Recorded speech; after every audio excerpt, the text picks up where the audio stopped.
لا إله إلا الله وحده لا شريك له ونشهد أن سيدنا وسندنا وحبيبنا ومولانا محمدا عبده ورسوله أرسله الله تعالى إلى كافة الناس بشيرا ونذيرا وداعيا إلى الله بإذنه وسراجا منيرا.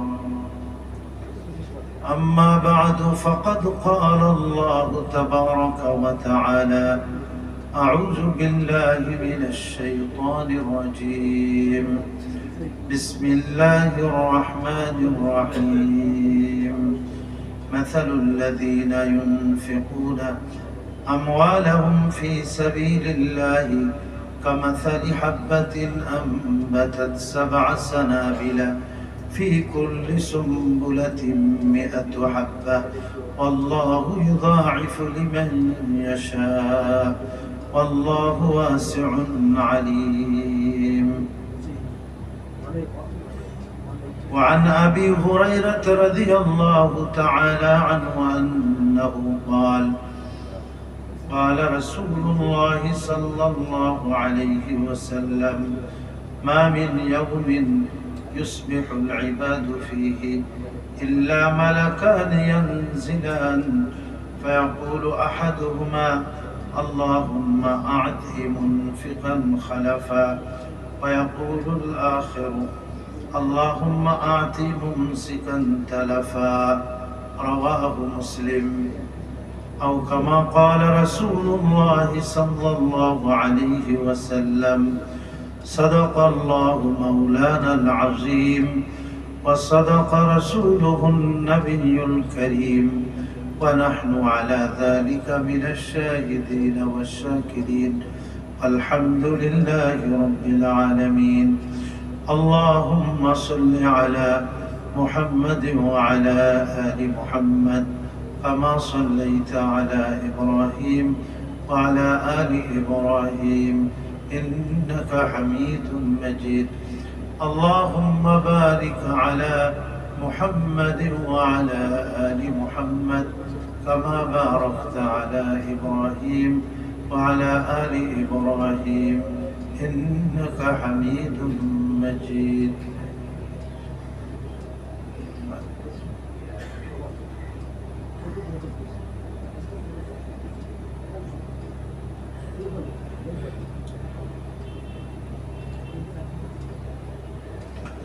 সম্মানিত মুসল্লিয়ানে কেরাম, ব্রাদারান ইসলাম, মহান আল্লাহ পাকের অসংখ্য মেহেরবানি শুকর যে তিনি আমাদিগকে আজকে জুমাদাল উলা 8 তারিখ, গত জুমাতে ছিল 1 তারিখ, দ্বিতীয় জুম্মা এই আরবি মাস জুমাদাল উলা, তারপর হলো জুমাদাল উখরা, রজব, শাবান, 3 মাস আছে রমজানের মাঝখানে 3 মাস, এই মাস 4 মাস। তো আল্লাহ আমাদেরকে এই পবিত্র জুমার দিনে মসজিদে আসার তৌফিক দিয়েছেন এবং আল্লাহ পাকের হুকুম পালন করার উদ্দেশ্যে 2 রাকাত নামাজ পড়া, সাথে আগে পরে সুন্নাত নফল নামাজ, দিনে আলোচনা করা বা আলোচনা শোনা, এর সৌভাগ্য আল্লাহ আমাদের সবাইকে নসিব করেছেন। এই জন্য আল্লাহর দরবারে লাখ কোটি শুকর, আলহামদুলিল্লাহ। গত সপ্তাহে আমরা এই অগ্নিকাণ্ড এবং তার ভয়াবহতা, তার থেকে সতর্কতা এবং আল্লাহ পাকের কাছে প্রার্থনা করা, পানাহ চাওয়া, এগুলি নিয়ে আমরা আলোচনা করছি। আজকে নিয়ত করছি যে আমরা তো সবসময় দান ধ্যান করি, রমজানে আমরা এগুলি আলোচনা করি বেশি, কিন্তু দান ধ্যান তো আমরা সবসময় করে থাকি বা করারও প্রয়োজন।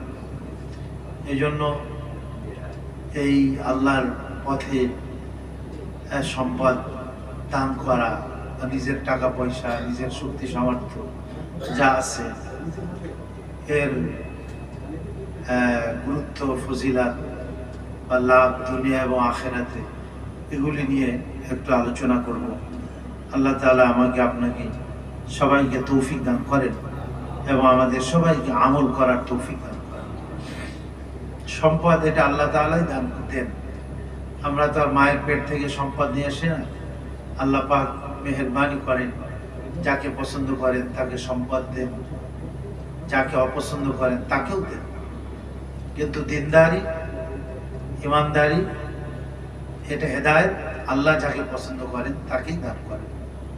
সম্পদ এটা পরীক্ষার জন্য আল্লাহ তাআলা দেন, দিয়ে পরীক্ষা করেন।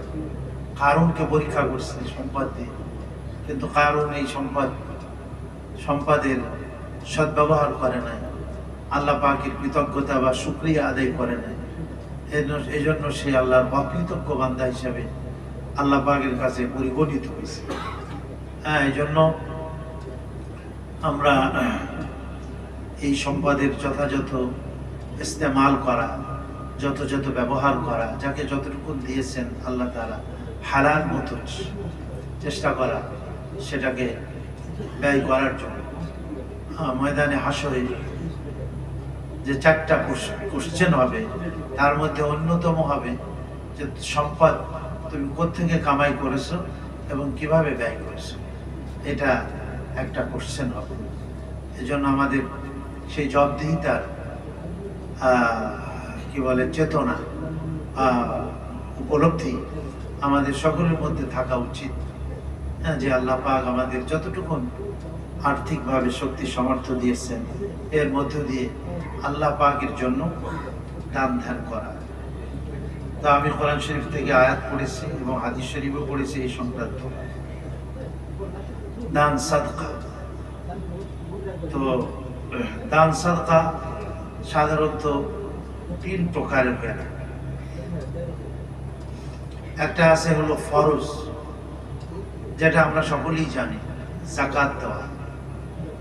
বৎসরে একবারই দিতে হয় এবং সেটা নির্দিষ্ট সম্পদের, সব সম্পদে দিতে হয় না।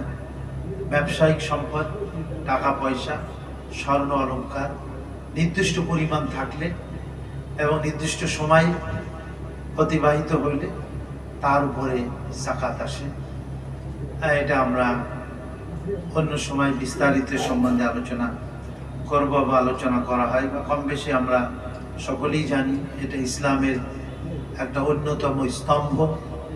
যাকাত এটা আল্লাহ তাআলা ফরজ করেছেন, ধনীরা গরিবদেরকে যাকাত প্রদান করে। আর আরেকটা হলো যে সাধারণ দান, যেগুলা কোনো গরিব মানুষ, কোনো অসহায় ব্যক্তি, বিধবা, ফকির আছে, তারপরে ধরেন কোনো রোগী ব্যক্তি, আপনার অসুস্থ, তার চিকিৎসার জন্য প্রয়োজনীয় ব্যবস্থা গ্রহণ করা।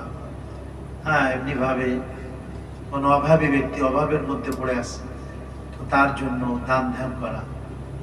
মসজিদ, মাদ্রাসা এগুলাতে দান ধ্যান করা। উলামায়ে কেরাম তাদেরও খোঁজ খবর নেওয়া, তাদের সাথে আর্থিকভাবে সৌহার্দ্যপূর্ণ আলোচনা করা, করা, ব্যবহার করা নিজের শক্তি সামর্থ্যের মধ্যে। তো সাধারণ দান ধ্যান এগুলি আছে। আবার হাদিস শরীফে কিছু আমলকে সাদকা বলা হয়েছে। সাদকা অর্থাৎ শুধু যে টাকা পয়সা দান করা যে সাদকা, তা কিন্তু নয়, আরো সাদকা বিভিন্ন রকমের আছে। যেমন একটা লম্বা হাদিসে রাসূল করিম আলাইহিস সালাম 6টা জিনিসের কথা উল্লেখ করেছে এবং প্রত্যেকটাকে রাসূল করিম আলাইহিস সালাম সাদকা বলে সেটাকে আখ্যা দিয়েছে। এটা তিরমিজি শরীফের হাদিস। রাসূল করিম আলাইহিস সালাম বলেন, তাবাসসুমুকা ফি ওয়াজহি আখিকা লাকা সাদকাতু। তাবাসসুমুকা ফি ওয়াজহি আখিকা লাকা সাদকাতু, তোমার ভাইয়ের সঙ্গে হাসি মুখে যদি তুমি কথা বলো, এটাও আল্লাহ তাআলা তোমাকে সাদকার নেকি দান করে। একজন মুসলমানের সাথে মুখ কালা করে কথা বললাম, মুখ কালো করে, কিন্তু আরেকটা হলো মুখে একটু হাসি রেখে আমার এক মুসলমান ভাইয়ের সঙ্গে কথা বলো। তো নবীজি বলেন, তাবাসসুমুকা ফি ওয়াজহি আখিকা, তোমার ভাইয়ের সাথে তুমি হাসি মুখে মোলাকাত করলে সাক্ষাৎ করাটা লাকা সাদকাতুন, এটাতেও আল্লাহ তাআলা তোমাকে সদকার নেকি দান করবেন। এই হাদিসের দ্বিতীয় নম্বর নবীজি বলছেন, আমরুকা বিল মারুফি ওয়া নাহয়ুকা আনিল মুনকারি লাকা সাদকাতুন। একটা মানুষকে তুমি ভালো কাজের আদেশ করলে, আদেশ হোক, অনুরোধ হোক, যেটাই হোক, অথবা মন্দ কাজ থেকে তুমি নিষেধ করলে বা বেঁচে থাকার জন্য তাকে তুমি অনুরোধ করলে, তো নবীজি বলেন এই যে তুমি ভালো কাজের দিকে তাকে আহ্বান করলে বা তাকে আদেশ করলে বা মন্দ কাজ থেকে বেঁচে থাকার জন্য তুমি তাকে আহ্বান করলে, বললে, নিষেধ করলে, লাকা সাদকাতুন, আল্লাহ তাআলা এটাতেও তোমাকে সাদকার নেকি দান করবেন। সুবহানাল্লাহ। আমরা শুধু মনে করি টাকা পয়সা দেয়াই মনে হয় সাদকা, তো আসলে টাকা পয়সা ছাড়াও যে এরকম অনেক প্রকারের সাদকা হতে পারে, এটা রাসূল করিম আলাইহিস সালাম এই হাদিসে পাকের মধ্যে আলোচনা করেছেন। 3 নম্বরে বলছেন, ইরশাদুকা রাজুল ফি আরদিদ দালালি লাকা সাদকাতু। একটা মানুষ পথ হারিয়ে গেছে, হ্যাঁ, সে যে তার গন্তব্যে যেতে পারতেছে না, এখন তুমি সেই পথটা চেনো, তাকে একটু পথ প্রদর্শন করলে যে ভাই এইভাবে এইভাবে যাও, তাহলে তোমার গন্তব্যে তুমি পৌঁছতে পারবে। হ্যাঁ, তো ইরশাদুকা রাজুল ফি আরদিদ দালাল, যেখানে মানুষ পথ হারিয়ে যায়, রাস্তা হারিয়ে গেছে, সেখানে তুমি তাকে সঠিক পথের সন্ধান দিয়ে দিলা, সঠিক পথ দেখিয়ে দিলে। নবীজি বলেন এটাতেও আল্লাহ তাআলা তোমাকে সাদকা করার নেকি দান করবেন। সুবহানাল্লাহ। 4 নম্বর বলছেন, বাসারুকা লিররাজুলির রাদিয়িল বাসারি লাকা সাদকা। এক ব্যক্তি চোখে ডিস্টার্ব, দৃষ্টি শক্তি কমজোর, অথবা নাই, অথবা থাকলেও ঠিক মতো হয়তো দেখে না, স্পষ্ট দেখে, এই ধরনের ব্যক্তি, তাকে তুমি রাস্তা দেখাই দিলে বা হাত ধরে তাকে একটু এগিয়ে দিলে, রাস্তা দেখাই দিলে। নবীজি বলেন তুমি যে এই যে একটা বিপদগ্রস্ত লোক, যে চোখের দৃষ্টি কমজোর, দুর্বল, তাকে তুমি রাস্তা দেখাই দিলে বা রাস্তায় উঠাই দিলে, আল্লাহ তাআলা এটাতেও তোমাকে সাদকার নেকি দান করবেন। 5 নম্বরে, ইমাতাতুকাল হাজার ওয়াশ-শাওক ওয়াল আযম আনিত তারিক লাকা সাদকা। অনেক সময় রাস্তায় এই ইটের টুকরা পড়ে থাকে, পাথরের টুকরা পড়ে থাকে, নবীজি বলছেন আযম মানে হাড্ডিও পড়ে থাকে, কাঁটা, ডাল ডোল ইত্যাদি পড়ে থাকে। তো তুমি চিন্তা করলে যে এটা পথিকদের কষ্ট হবে। অনেক সময় দেখা যায় কোনো ফলের ছিলকা, যেমন কলা খোসা পড়ে থাকলে ওর উপরে যদি কেউ পাড়া দেয়, তাহলে তো পড়ে যে সে অ্যাক্সিডেন্ট হয়ে যেতে পারে। অনেক সময় হুন্ডা, মোটরসাইকেল এগুলাও অ্যাক্সিডেন্ট করে, এই সমস্ত খোসার মধ্যে পড়ে দেখা যায় স্লিপ করছে, অ্যাক্সিডেন্ট হয়ে গেছে। তুমি এই চিন্তা করে পথের থেকে এই জিনিসটাকে হটাই দিলে যে না, পথিকদের কষ্ট হবে, আমি এটাকে সরাই দিলাম। নবীজি বলেন এই যে তুমি মানুষের চলাচলের রাস্তার থেকে কষ্ট দেওয়া বস্তুকে হটাই দিলে, সরিয়ে দিলে, লাকা সাদকাতুন, আল্লাহ তোমাকে সাদকার নেকি দান করলেন। সুবহানাল্লাহ। আর এক হাদিস যেটা প্রসিদ্ধ, আমরা সকলেই জানি, ইমানের 70 বা 70-এর উপরে 77, অনেক সময় 70-77 সংখ্যা, এগুলি অধিক বোঝানোর জন্য বলেন। আমরা অনেক সময় বলি না 14, আরে তুই 14 বার বল, তো 70 বার বললেও আমি দেবো না, এরকম বলি না। তো এখানে নির্দিষ্ট সংখ্যা উদ্দেশ্য থাকে না। তো নবীজি বলছেন ইমানের 70-এর উপরে শাখা আছে, মানে কি অনেক শাখা আছে। আফসালুহা কাউলু লা ইলাহা ইল্লাল্লাহ, তার মধ্যে সর্বোত্তম শাখা হইল লা ইলাহা ইল্লাল্লাহ।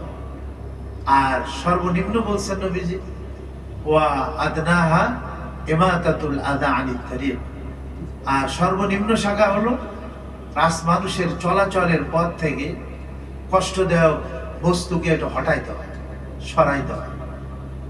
আর আমরা আরো মানুষের চলাচলের পথের উপরে কষ্টদায়ক জিনিস রাখি, কি আল্লাহ মাফ করুন। এই জন্য রাস্তার মধ্যে মল ত্যাগ করা, রাস্তার মধ্যে প্রস্রাব করা, রাস্তার মধ্যে গাড়ি পার্কিং করা, এগুলো গুনাহ। কিন্তু আমি নামাজ পড়ি, কিন্তু আমি এটা খেয়াল করি না যে রাস্তার মধ্যে মানুষের চলাচলের জায়গার মধ্যে রাস্তা ব্লক করে ছেলেপেলেরা খেলা করে। এগুলা শরীয়তের দৃষ্টিতে কিন্তু অনেক বড় গুনাহ হয়। এগুলি মানুষকে কষ্ট দেওয়া, পথিককে কষ্ট দেওয়া খুব বড় গুনাহ। নবীজি বলেন যে এই যে রাস্তার থেকে কষ্টদায়ক তুমি জিনিস সরাই দিলা, এটাও ঈমানের শাখা। সুবহানাল্লাহ। তারপরে বলেছেন ওয়াল হায়াউ শু'বাতুম মিনাল ঈমান, হায়াটা হলো লজ্জাশীলতাও ঈমানের অন্যতম শাখা। যার মধ্যে লজ্জাশীলতা থাকবে সে সম্ভবত ঈমানের সব শাখাগুলির উপরে আমল করতে পারবে। এজন্য নবীজি মাঝখান থেকে একটা বলেছেন ওয়াল হায়াউ শু'বাতুম মিনাল ঈমান, মানুষের মধ্যে লজ্জাশীলতা ঈমানের অন্যতম শাখা। 6 নম্বর নবীজি বলছেন, এটা তো দৃষ্টান্ত স্বরূপ বলেন, আসলে প্রত্যেক ওই জিনিস যেটার দ্বারা অন্যের উপকার হয়, অন্যের কল্যাণ হয়, অন্যের ভালাই হয়, সেটাই কিন্তু সাদকা। কিন্তু উদাহরণস্বরূপ নবীজি এখানে কয়েকটা জিনিসের কথা উল্লেখ করছেন। 6 নম্বর বলছেন ইফরাগুকা আন দালবিকা ফি দালবি আখিকা লাকা সাদকা। হ্যাঁ, একজনের পাত্রে, তোমার পাত্রের থেকে একটু পানি ঢেলে দিলা। হ্যাঁ, তুমি পানি নিতেছো টিউবওয়েল থেকে, টেপ থেকে, আর একটা লোক নিতে আসছে যে ঠিক আছে তুমি তোমার বর্তন ভরে ফেলছো, তো তোমার বর্তন থেকে তার বর্তনের পানি ঢেলে দিলে, ভাই ঠিক আছে আমি আপনাকে দিয়ে দিলাম, তারপরে তুমি আবার ঢেলে নিলে। এতটুকুন তুমি একটা মানুষের প্রতি সদয় হলে বা সহায় হইলে এতটুকুন পরিমাণ, নবীজি বলেন লাকা সাদকাতুন, আল্লাহ তাআলা এটাতেও তোমার দ্বারা তোমাকে সাদকার নেকি দান করবেন। এরকম এটাকে বলে সাধারণ সাদকা। হ্যাঁ, এই যে আমরা দান সাদকা করি, মসজিদেও দান সাদকা করি, এটাও তো ফরজ ওয়াজিব না, এটাও নফল। কিন্তু বান্দা নফলের দ্বারা অনেক ক্ষেত্রে আল্লাহ পাকের এত নৈকট্য অর্জন করে, যেটা সে ফরজ তো এটা তার দায়িত্ব, না করলে তো তার শাস্তি। আর ফরজ করার পরে বাকি যখন নফল সে বেশি পরিমাণ আদায় করে, সে আল্লাহর নৈকট্য অর্জন করে। আপনার অফিসের কাজ যদি আপনার যেটা ডিউটি আছে, দায়িত্ব, সেটা আদায় করার পরে অতিরিক্ত ডিউটি আপনি করলেন, অতিরিক্ত কাজ আপনি করলেন, তাহলে এটার দ্বারা আপনার কোম্পানির কাছে বা আপনার সরকারের কাছে, আপনার বসের কাছে আপনি আরো বেশি প্রিয় হবেন, যে তার দায়িত্ব যতটুকু ছিল তার থেকে আরো বেশি সে কি করলো, কাজটা আঞ্জাম দিল, আদায় করলো। তো নফলের মাধ্যমে আল্লাহ পাকের কাছে বান্দা কি হয়, অতি নিকটবর্তী হয়ে যায়, অনেক নৈকট্য অর্জন করে ফেলে বান্দা নফলের মাধ্যমে। এজন্য এক হাদিসে আসছে, নফল আমল করতে থাকে বান্দা, করতে করতে এমন এক অবস্থা হয়ে যায় যে আমি বান্দার হাত হয়ে যায় যার দ্বারা সে ধরে, আমি বান্দার চোখ হয়ে যায় যা দ্বারা সে দেখে, আমি বান্দার জবান হয়ে যায় যা দ্বারা সে বলে, হ্যাঁ, আমি বান্দার কান হয়ে যায় যা দ্বারা সে শোনে। তার মানে কি, তার প্রত্যেকটা অঙ্গ প্রত্যঙ্গ আল্লাহ পাকের হুকুম মতো ব্যবহার হয়, এবং সে তখন আল্লাহ পাকের একেবারে নিকটবর্তী, হ্যাঁ, নিকটবর্তী হয়ে যায়, আল্লাহ নিকটতম বান্দা হয়ে যায়, পেয়ারা হয়ে যায়। আর তৃতীয় প্রকারের সাদকা আছে, যেটা আমরা সকলেই জানি, সাদকায়ে জারিয়া। সাদকায়ে জারিয়া, যেটার কল্যাণ স্থায়ী থাকে, যে সাদকার কল্যাণটা স্থায়ী থাকে, একে বলা হয় সাদকায়ে জারিয়া। হ্যাঁ, যেমন ধরেন আপনার মসজিদ, মাদ্রাসা, এগুলির মধ্যে দান ধ্যান করা, যতদিন এই মসজিদ থাকবে ততদিন আপনার সওয়াব বা আপনার নেকি চলতে থাকবে। হ্যাঁ, একটা মুসাফির খানা বানাই দেওয়া, সরাইখানা বানাই দেওয়া, একটা মসজিদ মাদ্রাসা বানানো, রাস্তাঘাট বানানো, সেতু নির্মাণ করা, জনকল্যাণমূলক কাজ করা, এগুলিও আপনার সাদকায়ে জারিয়ার অন্তর্গত। বিশেষ করে রাসূল করিম আলাইহিস সালাম এক হাদিসে, মুসলিম শরীফের হাদিস, নবীজি বলছেন, হাদিসটা আমাদের অনেকেরই জানা আছে, ইজা মাতাল ইনসানু ইনকাতা আনহু আমালুহু ইল্লা মিন সালাসা। নবীজি বলেন যে মানুষ যখন মারা যায় তার সমস্ত আমল বন্ধ হয়ে যায়, সমস্ত আমল বন্ধ হয়ে যায়, ইল্লা মিন সালাসা। নবীজি বলেন তিনটা আমল তার সওয়াব জারি থাকে, প্রবাহমান থাকে।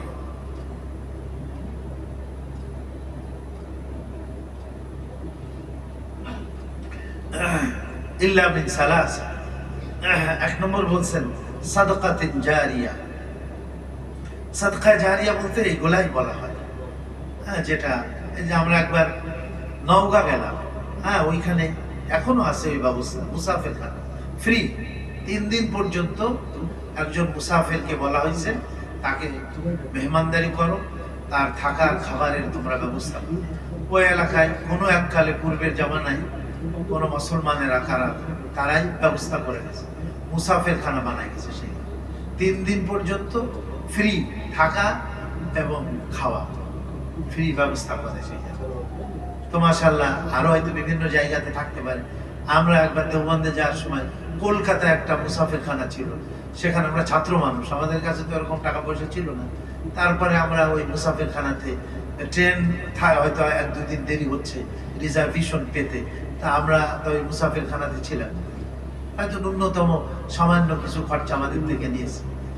এরকমের সরাইখানা, মুসাফির খানা, এগুলা আপনার সাদকায়ে জারিয়ার অন্তর্গত। 1 খণ্ড জমি ওয়াকফ করে দিয়ে গেলেন আপনি। এই জমিনের থেকে যা উৎপাদিত হবে সব গরিব মিসকিনদের জন্য ওয়াকফ করলেন আপনি।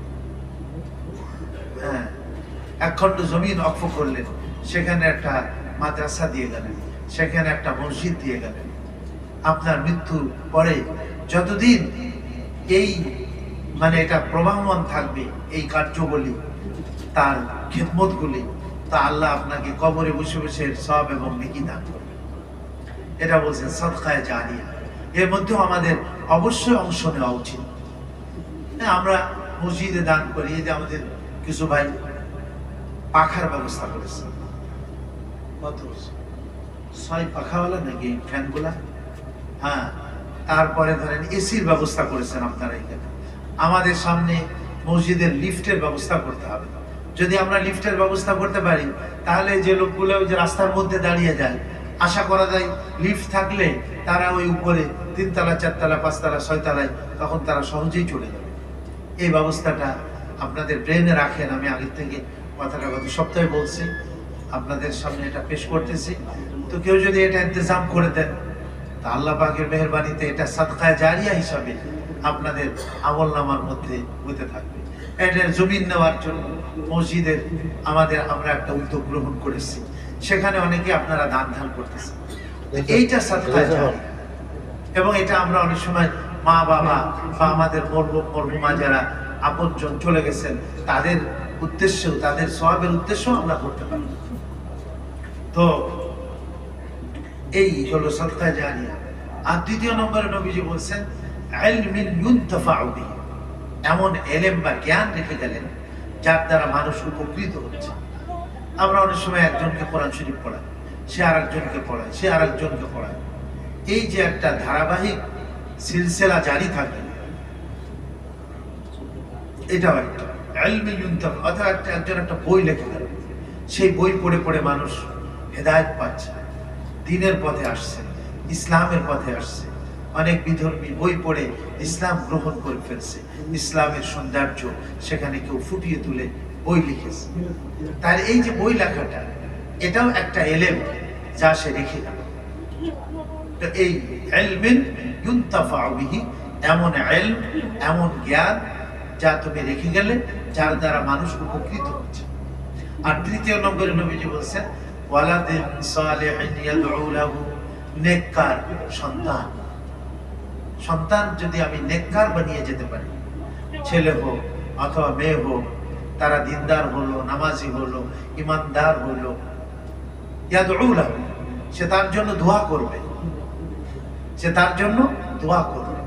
এই জন্য সন্তান সন্ততিদেরকে এমন শিক্ষা দেওয়া চায় যে সে বাপের মায়ের সম্মান সে বুঝতে পারে, মা বাবার জন্য সে দোয়া করে, মা বাবার সে খেদমত করে। গত সপ্তাহে বলা হয়েছে দুনিয়াতে কেউ যদি সুখে থাকতে চায়, সুখ শান্তি উন্নতি সমৃদ্ধি এটা যদি চায়, সে যেন তার মা বাবার খেদমত করে।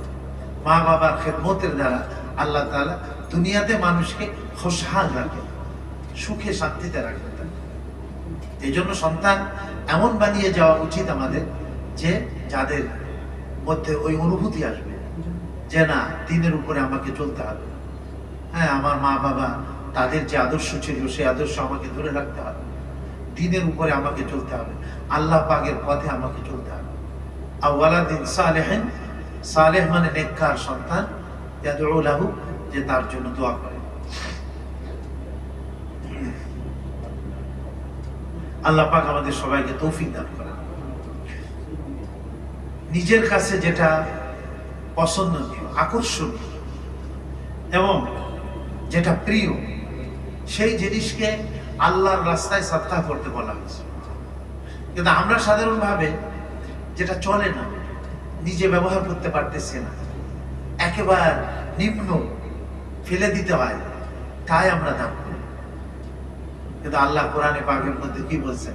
লান তানালু, একেবারে 4 পারার প্রথম, লান তানালুল বিররা হাত্তা তুনফিকু মিম্মা তুহিব্বুন।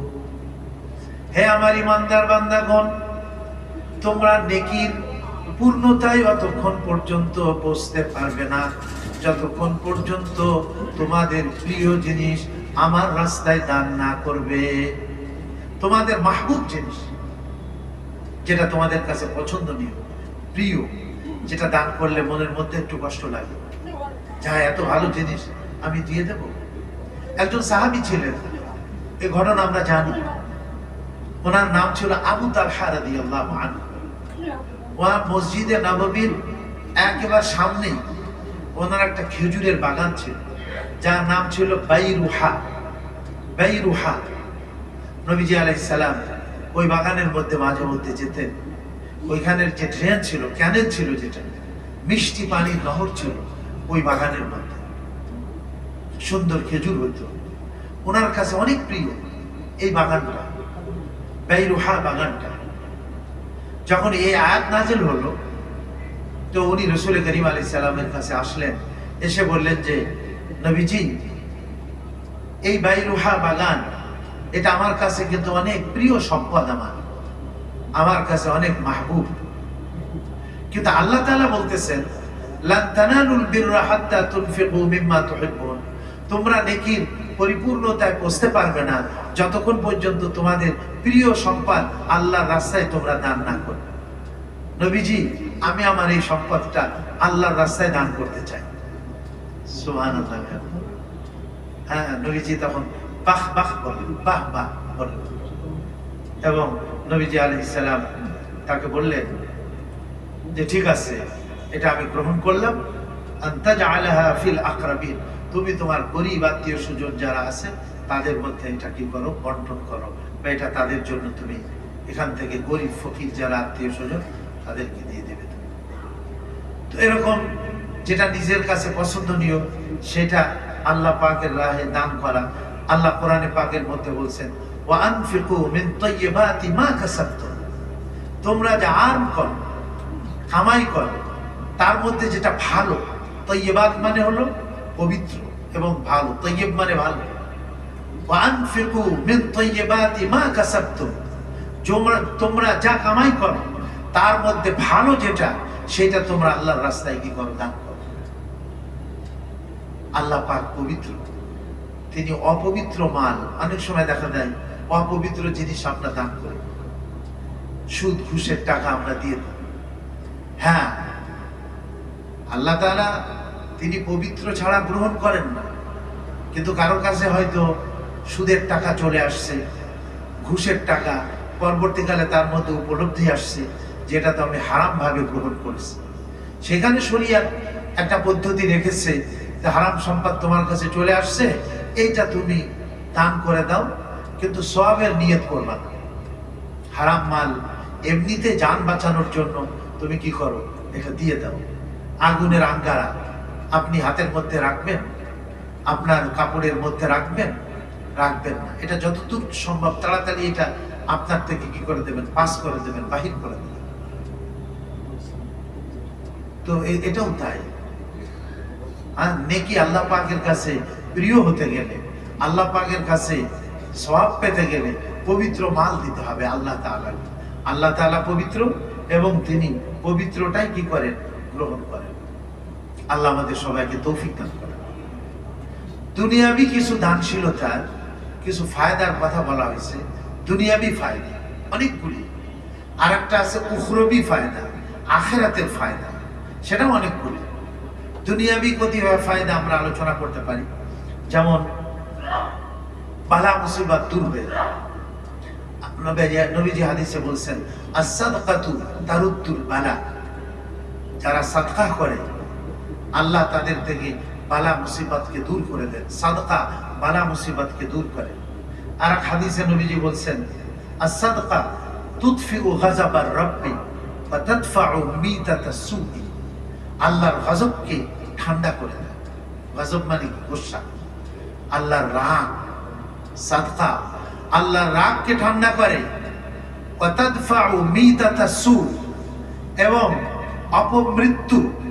অপমৃত্যুকে দূরীভূত করে।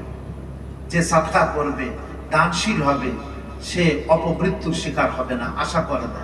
আল্লাহ তাকে অপমৃত্যু থেকে হেফাজত করবেন, এবং আল্লাহ তাকে বালা মুসিবত থেকে হেফাজত করবেন, এবং আল্লাহর গজব থেকে তাকে আল্লাহ রক্ষা করবেন। আল্লাহর গজব ঠান্ডা করে দেন সাদকা। 2 নম্বর, মালে বরকত দান করেন আল্লাহ তাআলা। এজন্য আল্লাহ পবিত্র কোরআনে স্পষ্ট করে কথাটা বলছেন, ইয়ামহাকুল্লাহুর রিবা ওয়া ইউরবিস সাদাকাত। সুদ এবং ঘুষ মানুষকে ধ্বংস করে দেয়। সুদ সম্পদকে ধ্বংস করে দেয়, তাকেও ধ্বংস করে দেয়। ইয়ামহাকুল্লাহ, ইয়ামহাকু মানে কি? ধ্বংস করে দেয় আল্লাহ তাআলা। সুদ সমাজকে ধ্বংস করে দেয়, দেশকে ধ্বংস করে দেয়। বাহ্যিকভাবে আমরা উন্নত দেখলেও প্রকৃতপক্ষে এর মধ্যে কি থাকে না, কোনো উন্নতি নেই সুদের মধ্যে। সুদ ধ্বংস করে। আল্লাহ বলেছেন আহাল্লাল্লাহুল বাইআ ওয়া হাররামার রিবা, আল্লাহ সুদকে হারাম করে দিয়েছেন। আর সেটা আমরা আমাদের এখন সবথেকে কি বড় ব্যবসা হলে সুদের ব্যবসা। সুদ না হলে কেমন যেন আমার ব্যবসাই চলে, এমন এক পরিস্থিতির মধ্যে পড়ে গেছি, আল্লাহর আযাবের মধ্যে আমরা পড়ে গেছি। ইয়ামহাকুল্লাহুর রিবা, আল্লাহ সুদকে ধ্বংস করে দেন। ওয়া ইউরবিস সাদাকাত, আর সাদাকাতকে আল্লাহ তাআলা বৃদ্ধি করে দেন, বরকত দিয়ে দেন সাদকার মধ্যে। আমরা সাদকা করব, বাহ্যিকভাবে মনে হলে যে আমার কমে গেল, কিন্তু আসলে কমে না, আল্লাহ বরকত দিয়ে দেন। নবীজি কসম করে বলছেন, আমি কসম করে বলতেছি, মা নাকাসাত সাদকাতুম মিন মালিন, সাদকা কোনদিন তোমার মালকে ধ্বংস করবে না, তোমার মালকে কম করবে না। একদিকে বাহ্যিকভাবে কম মনে হইলে অন্য দিক দিয়ে আল্লাহ তোমাকে বরকত দিয়ে দেবে। নবীজি কসম করে কথাটা বলছেন। নবীজি বলছেন আনফিক ইয়া ইবনে আদম উনফাকা আলাইকা, হে আদম সন্তান তুমি খরচ করো, তোমার উপরেও খরচ করা হবে। কি? পানি যদি বন্ধ করে রাখি, ড্রেনের মুখ যদি না খুলে দিই, তাহলেও তো ওই পাশ দিয়ে আর পানি আসবে না, নতুন পানি তো আসবে না। আমি তো সব বন্ধ করে দিলাম, তাহলে পানি কিভাবে আসবে বলেন? তো নবীজি বলছেন আনফিক ইয়া ইবনে আদম, হে আদম সন্তান তুমি খরচ করো, দান করো, সাদকা করো। ইউনফাকা আলাইকা, তোমার উপরেও খরচ করা হবে, মানে আল্লাহ তোমাকে দান করবেন, আল্লাহ তোমাকে বাড়িয়ে দেবেন।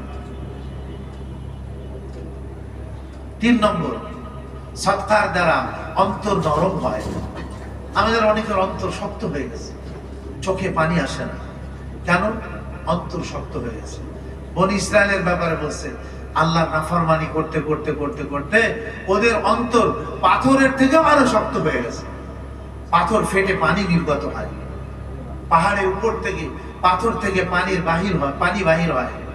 আর ওদের অন্তরে এত কঠোর যে অন্তর নরমই হয় না, চোখ দিয়ে পানি আসে না।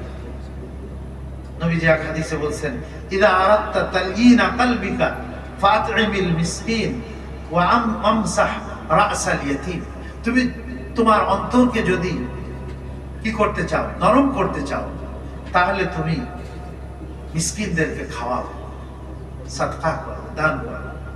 এদিকে দেখি ভালো কাজের হোটেল রাস্তার মধ্যে, এটা তো ভালো উদ্যোগ, যদিও হিরণ চিরা এসে ওখানে খাইতেছে, তারপরেও তো সে একটা মানুষ যারা এটার ইন্তজাম করতেছে, বাহ্যিক ভাবে তো মনে হইতেছে ভালোই কাজ। হ্যাঁ, তো ইতআমুল মাসাকিন, গরিব এতিম মিসকিন এদেরকে কি খাওয়ানোর ব্যবস্থা করো, তাহলে তোমার অন্তর নরম হবে। আমসাহ রাসাল ইয়াতীম, এবং এতিমের মাথায় হাত বুলাও। মাথায় হাত বুলানো মানে কি, যে মাথায় মধ্যে শুধু হাত বুলাবে না, এতিমের সহযোগিতা করো, সাহায্য করো। সমাজের মধ্যে যাদের খোঁজ খবর নেওয়ার কোনো মানুষ নাই, তোমরা তাদের কি করো, খোঁজ খবর নাও, তাদের দেখভাল করো, তোমার অন্তর কি হবে, নরম হবে। চতুর্থ নম্বরে, রোগ ব্যাধি চিকিৎসা হয়ে যায় এই সাদকা। নবীজি বলছেন, দাবু মারজাকুম বিসাদকা, তোমরা তোমাদের অসুস্থ ব্যক্তিদেরকে সাদকার মাধ্যমে তাদের চিকিৎসা করো। সাদকার মাধ্যমে আমরা ডাক্তারের কাছে হাজার হাজার লক্ষ লক্ষ টাকা ব্যয় করছি, কিন্তু কখনো কি একটা সাদকা করি? ঠিক আছে, একটা খাসি দিয়ে দিলাম, একটা গরু দিয়ে দিলাম মাদ্রাসার মধ্যে, কিছু গরিব মানুষ যারা আছে এতিম অনাথ, তাদেরকে আমি কিছু টাকা পয়সা দিয়ে সাদকা করে দিলাম, 10,000 20,000 টাকা সাদকা করে দিই। বলে দাবু মারজাকুম, তোমরা তোমাদের অসুস্থ ব্যক্তিদেরকে চিকিৎসা করাও বিসাদকা, সাদকা এর মাধ্যমে। এবং আল্লাহ তাআলা পঞ্চম নম্বরে গুনাহকে মাফ করে দেন। আল্লাহ তাআলা কি করেন, গুনাহকে মাফ করে দেন। পবিত্র কোরআনে আসছে, ইনতুবতুস সাদাকাত ফানি'মাহি, যদি তোমরা সাদকা প্রকাশ্যভাবে করো তাহলে এটা ফানি'মাহিয়া, তাহলে এটা অনেক ভালো কাজ। তোমার দ্বারা আরো 10 জন উদ্বুদ্ধ হয়ে তারা সাদকা করছে। আল্লাহ তোমার পরে যারা তোমার আমল দেখে, কাজ দেখে উদ্বুদ্ধ হয়ে ওই আমলটা করলো, আল্লাহ তোমাকে ওই তাদের নেকি দান করবেন, তাদের নেকি থেকে একটুও কম করবেন না। প্রকাশ্যভাবে তোমরা সাদকা করো। এজন্য আমরা অনেক সময় প্রকাশ্যভাবে আপনাদের কাছে চাই, আমাদের মসজিদে এটা প্রয়োজন, আমাদের এখন এসির প্রয়োজন, আমাদের এখন এই লিফটের প্রয়োজন, আমাদের এই বিল্ডিং এর প্রয়োজন। অনেক সময় অনেক জায়গাতে চাই। মাশাআল্লাহ, ধানমন্ডি এটা তো অনেক কি বলা যায়, আপনার ধনী এলাকা, এটা মাশাআল্লাহ সচ্ছল এলাকা, যে কোনো জিনিসের অভাব হয় না, কিন্তু গ্রামগঞ্জে অনেক জায়গাতে তারা মসজিদে সাদকা দিতে পারতেছে। সেখানে যদি আমরা একটু সহযোগিতা করি, হ্যাঁ, বলে তোমরা প্রকাশ্যভাবে দান করো, আও তুফুহা, অথবা গোপন ভাবে দান করো, ওয়া তুতুহাল ফুকারা ফাহুয়া খায়রুল লাকুম, এটা তোমাদের জন্য শ্রেষ্ঠ। ওয়া ইউকাফির আনকুম মিন সাইয়্যাতিকুম, আর জেনে রাখো এই প্রকাশ্যভাবে যে দান করলে অথবা গোপন ভাবে দান করলে, এই দানের কারণে আল্লাহ তোমাদের গুনাহ খাতাগুলিকে মাফ করে দিবেন। আল্লাহু বিমা তা'মালুনা খাবীর, আল্লাহ তোমাদের সমস্ত আমলের খবরাখবর রাখে। এক হাদিসে আমাদের প্রিয় নবীজি বলছেন, আস-সাদকাতু তুতফিউল খাতিআতা কামা তুতফিউ আল মাউ আন-নারা, সাদকা গুনাহকে এরকম ভাবে মিটিয়ে দেয় যেমন পানি আগুনকে মিটিয়ে দেয়। পানি আগুনকে যেরকম মিটিয়ে দেয়, সাদকা গুনাহকে এরকম ভাবে মিটিয়ে দেয়। সুবহানাল্লাহ। যাক, এটা লম্বা চওড়া বয়ান, আর জুমাতে আলোচনা করা যাবে। আজকে পর্যন্ত রাখি। বাকি একটা হাদিস, তিরমিজি শরীফের হাদিস, যেটা রাসূল করিম আলাইহিস সালাম হাদিসটা বলে আমি শেষ করতেছি। হযরত আবু হুরায়রা রাদিয়াল্লাহু আনহু এর বর্ণনাকারী, তিনি বলেন, আস-সাখিয়্যু করিবুম মিনাল্লাহ, সাখী মানে দানশীল ব্যক্তি, আল্লাহ পাকের নিকটবর্তী। করিবুম মিনাল জান্নাহ, জান্নাতের নিকটবর্তী। ওয়া করিবুম মিনান নাস, এবং মানুষের নিকটবর্তী। দেখবেন দানশীল ব্যক্তি কোন মহল্লার মধ্যে থাকলে ওই মহল্লাবাসী গরিব টরিব যারা আছে সবাই তার সাথে সম্পৃক্ত হয়ে যায়, সবাই তার সুখে দুঃখে খোঁজ খবর রাখে। কেন? এই লোকটা গরিব মানুষের খোঁজ খবর নেই। করিবুম মিনান নাস, মানুষের নিকটবর্তী, আল্লাহর নিকটবর্তী, জান্নাতের নিকটবর্তী। ওয়া বাঈদুম মিনাল মিনান নার, এবং জাহান্নাম থেকে দূরে সখী ব্যক্তি। সখী মানে দানশীল ব্যক্তি। আর নবীজি এর বিপরীত বলেছেন ওয়াল বাখিলু বাঈদুম মিনাল্লাহ বাঈদুম মিনাল জান্নাহ বাঈদুম মিনান নাস কারীবুম মিনান নার। নবীজি বলেন বখিল যে কৃপণ ব্যক্তি হয় সে আল্লাহর থেকে দূরে, জান্নাত থেকে দূরে, এবং মানুষের থেকেও সে দূরে, এবং জাহান্নামের থেকে সে নিকটবর্তী। নাউজুবিল্লাহ। এজন্য দানশীলতা, আল্লাহ পাক নিজেই বিশাল দানশীল। আল্লাহ তাআলা এই দানশীলতাকে আল্লাহ তাআলা অত্যন্ত পছন্দ করেন। আমরা মনে করি যাদের বিশাল সম্পদ আছে তারাই মনে হয় দান করবে, না। নবীজি বলছেন ইয়া বেলাল আনফিক ইয়া বেলাল, হে বেলাল তুমিও দান করো, তুমিও খরচ করো। ওয়ালা তাখশা মিন জিল আরশে ইখলালান, এবং আরশের মহান মালিক তার থেকে তুমি কখনো কমে যাবে এই আশঙ্কা করো না, এই ভয় তুমি করো না। এজন্য প্রত্যেকেরই সাধ্য মতো দানশীলতা, সাদকা, এগুলি আমাদের প্রত্যেকেরই করা উচিত। আল্লাহ আমাদের সবাইকে তৌফিক দান করেন, এবং এ ব্যাপারে বাকি আরো আলোচনা আমরা আগামীতে করবো ইনশাআল্লাহ। আল্লাহ আমাদের সবাইকে আমল করার তৌফিক দেন। যাদের সুন্নাত বাকি আছে 4 রাকাত কবরের